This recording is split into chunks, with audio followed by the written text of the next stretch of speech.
వేదికను అలంకరించినటువంటి పెద్దలకు అందరికీ కూడా నా ఒక ద్వాదశి నమస్కారములు చేసుకుంటూ, అలాగే ఈ వేదికను అలంకరించినటువంటి నా సోదరి మనులకు అందరికీ కూడా నా ఒక ద్వాదశి నమస్కారములు చేసుకుంటూ, సర్వకాలమలందు సర్వమస్తలయందు సద్గురుని కొలుసు సర్వజ్ఞులార పరదనాంగలమందు భావమించుకులేక పరమును కనుగొన్న ప్రాజ్ఞులారా సత్సద్విచారణ సమరసంగ కల్పే సర్వోపుష్టు సరసులారా తేన సాధులు యందు దయసూపుదేరులారా ఆర్యవరులారా దాననౌదార్యులారా జ్ఞానాతీతులు శ్రీ గురు జ్ఞానులారా.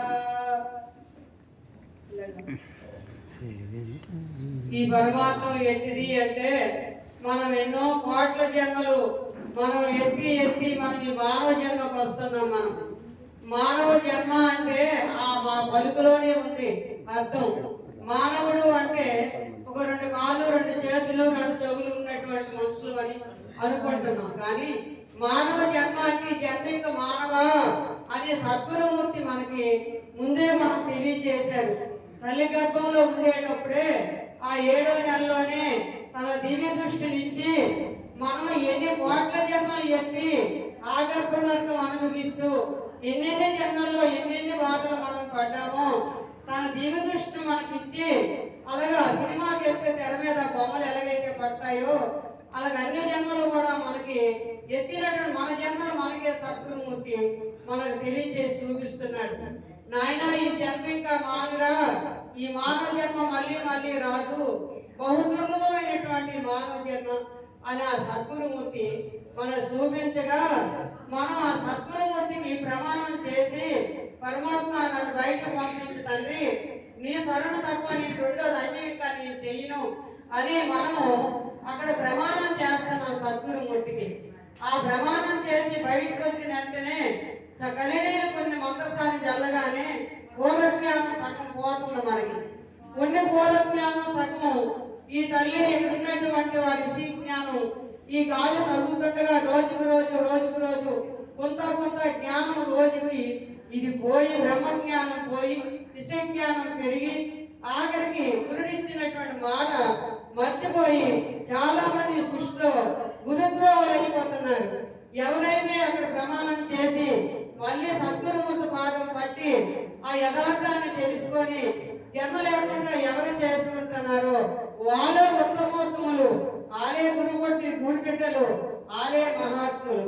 కానీ అది తెలుసుకోలేకుండా ఈ జన్మ వృధా చేసుకున్న వాళ్ళందరూ కూడాను గురుద్రోహులు.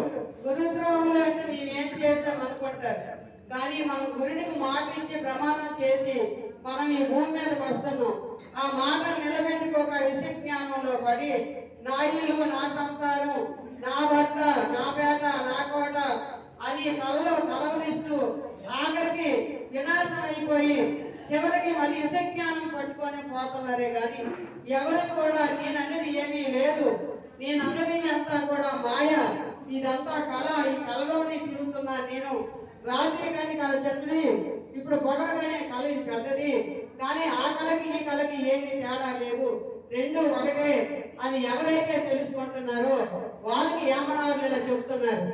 నిద్రలోని నిద్ర నిజముగా తెలిసింది భద్రమగును విద్య బ్రహ్మ విద్య, నిద్ర తెలియనదుడు నిజమైన యోగిరా విశ్వదాభిరామ ఇనువేమా.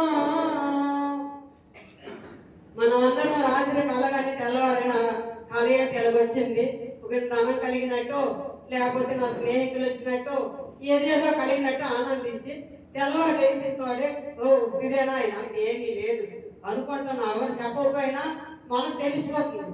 కానీ ఆ కళలో నుంచి ఈ కళలోకి వచ్చానని తెలిసినటువంటి వాడు ఏ కోటికి ఒక్కడో.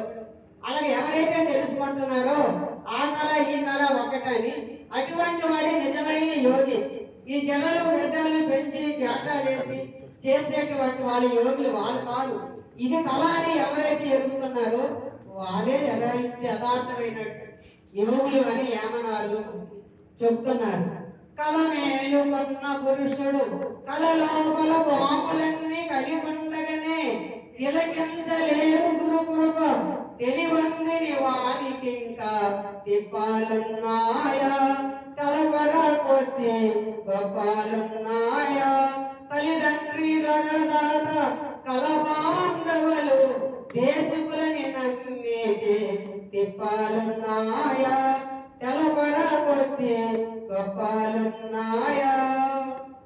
అలాగా తెల్లవారి నుంచి మనం మళ్ళీ చేసినటువంటి ప్రతిదీ కూడా విచారణ చేసుకుంటే ప్రతిదీ కలే. ఆ కళలోని వ్యవహారములు ఎన్ని చేశామో ఏమీ లేకుండా తెలకపోయిందో తెల్లవారు వేసి ఈ ఊహ వచ్చిన నుంచి మళ్ళీ అస్తమించినంత వరకు చేసినవన్నీ కూడా కలే కానీ ఏది నిజము శాశ్వతము లేదు. కానీ అది విచారణ పరుడికి ఎల్లప్పుడూ కూడా విచారణలో ఉండాలి. ఉన్నటువంటి వారికే ఈ ధర్మమర్మాలు అందుతాయి. కానీ ఎప్పుడో ఎరిగాము, ఎప్పుడో మాట్లాడాము, ఎప్పుడో గురుని దగ్గరికి వెళ్ళాము, ఏదో ఇలాంటి కార్యక్రమాలు జరిగేటప్పుడు వెళ్తున్నాం వింటున్నాము అక్కడితో అయిపోతుందంటే మాత్రం ఈ ధర్మమర్మాలు అప్పువు. ఎందుకు అంటే అప్పువు ఎల్లప్పుడూ మనకి 4 న్యాయాలు చెప్తున్నారు పెద్దలు. మరకడికి చివరి న్యాయం, మార్గాల న్యాయం, భ్రమర కీటక న్యాయం, గోవచ్చి న్యాయం అనే 4 న్యాయాలు కూడా శిష్యుడు తెలిసి ఉండాలి. మరకడికి చివరి న్యాయం అంటే పిల్ల పట్టే కానీ తల్లి పట్టి కాదు. ఏ విధంగా గురుని ఉపదేశం తీసుకున్న తర్వాత ఎల్లప్పుడూ ఆ గురుని అనుసరించుకొని ఆ శిష్యుడు తిరగాలే కానీ ఎప్పుడో గురుడు వస్తాడు ఎప్పుడో నేను ఎత్తాలంటే ఈ బోధ అబ్బదు అన్నారు. అలాగా భ్రమర కీటక న్యాయం. భ్రమరం అంటే 9 పేడ పురుగును తీసుకొచ్చి ఆ గూట్లో పెట్టి దాని జేకారం పోస్తుంది. ఆ జేకారం పోస్తే ఆ కీటకం నన్ను తినేస్తుంది కదా తలేకంగా దాని మీద దృష్టి పెట్టింది.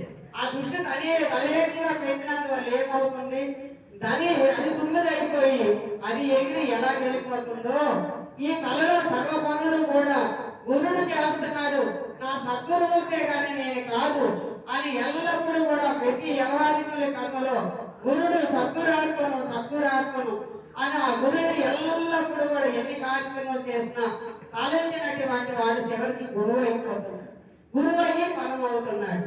అందుకే గురువు ఎరిగిన తొండపోతు పరమెరగా గలదా, దహరము సేది తరించగలదా అన్నారు సాక్షిదారు. అలాగే తను తాను ఎరగకుండా ఎన్ని మాటలు పెట్టినా ఏం చేసినా కూడా ఎవరు కూడా పరం అవ్వలేదు. ముందు తను తాను ఎరగాలి. తను తాను ఎరగాలంటే ఆ కీటకం అదే దృష్టి పెట్టి ఎలాగ భ్రమణం అయిపోయిందో ఈ కళలోని సర్వ కార్యక్రమంలో ఎన్ని కళలో చేసినా ఆ సద్గురువుని అంత జ్ఞానం ఉంచుకొని ఎల్లప్పుడూ కర్మ చేసినటువంటి వాడు గురువై పరమైపోతాడు. ఎందుకంటే ఈ పరిపూర్ణ పరమయందు ఏమీ కూడా ఈ శక్తి కూడా లేదు. పుట్టుట గిట్టెడు లేకను పుట్టే గిట్టేటి ఎరుక పోటీ మెరుగకను చట్టు వలి కదలకుండు బట్టపై పుట్టి నెరిగి భాగం పదగును ఎరుగ లేక సేవింపదగును పుట్టి ఆచల చేత పట్టు పడకను ఈ పుట్టు దేశిక నోట గట్టిగా తెలుసుకోక భావింపదగును ఎరుక లేక సేవింపదగును అన్నారు. ఇక్కడ పుట్టు గిట్టెడు లేక ఉంది పరిపూర్ణ పరబ్రహ్మ. ఈ పుట్టే గిట్టేటి ఎరుక కోడి మెరుగు చట్టు వాళ్ళు కదలకుండను అంటే ఆ నీటిలో ఉన్నటువంటి ఆ పరుగు బండ అవన్నీ నీళ్లు పడినా ఎన్ని తుఫాన్లు వచ్చినా ఏమొచ్చినా ఆ రాయి కదిలికి లేదు, అది అలానే ఉంటుంది. కానీ పుట్టేకి తేటి ఎరుక ఎలా ఉందంటే ఒక చిన్న కనిపిస్తుంది, ఒక చిన్నంలో మటుమాయం అయిపోతుంది. ఈ మటుమాయం అయిపోయినటువంటి ఎరుక ఈ పరిపూర్ణ పరబ్రహ్మంలో లేదు.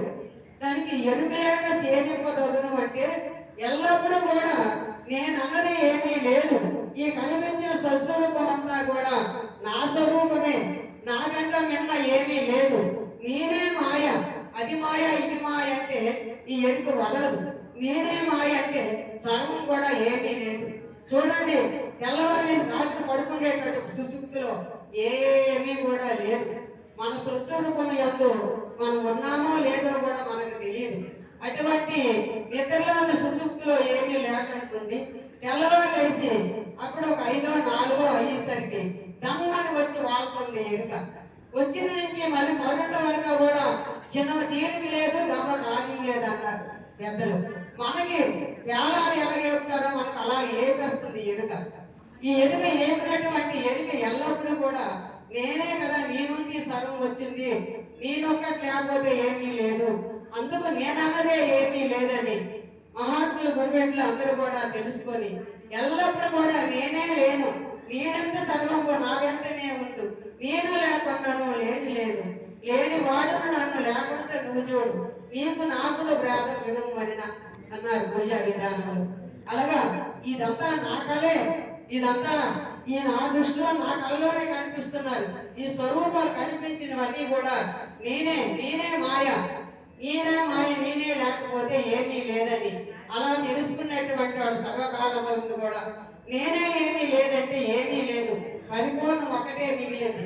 కానీ రెండో వస్తువు ఈ పరిపూర్ణంలో పుట్టలేదు, గిట్టలేదు, రాలేదు, పోలేదు, భ్రాంతిది, భ్రాంతి చేత కనిపిస్తుంది కానీ వాస్తవంగా ఏమీ కూడా లేదు. బలో సత్పురి మహా